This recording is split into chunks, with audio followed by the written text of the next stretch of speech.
Ani Baba. Hey, Ani Baba. Hey, Ani Baba. Hey, Ani Baba.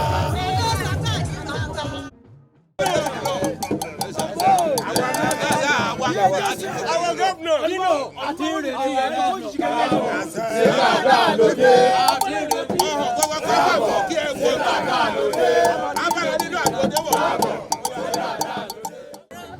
lágbára náà lásìkò àgbẹ̀ àdé ọlọ́run agbóyin gàdúrà sí wa ẹ̀yà òòlù ará mi kéré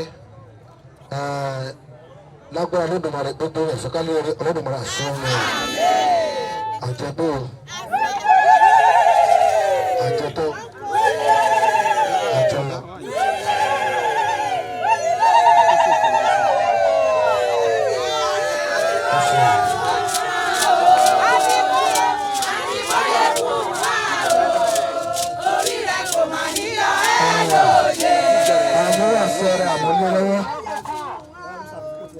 Ibi ọba náà yìí ìrìgá àbálẹ́lẹ́.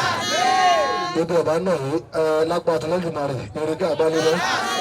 Lágbára lálẹ́ àárọ̀ mi máa yìí bẹ́ẹ̀ ni fífi ìṣẹ̀lẹ̀ ìlú.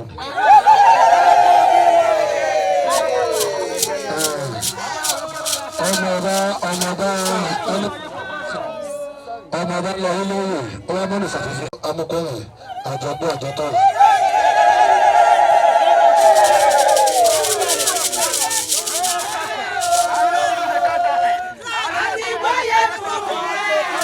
To God be the glory, and to thank Chieftaincy and the Traditional Council of Araromi for installing Senator Dino as the Bairo of Araromi. I want to appreciate this kind gesture, and I pray that by the grace of God, I will continue to be part and parcel of the development of this community. I pray the Almighty God will expand this community. By the grace of God, we will do everything possible to support Araromi and the people of Araromi.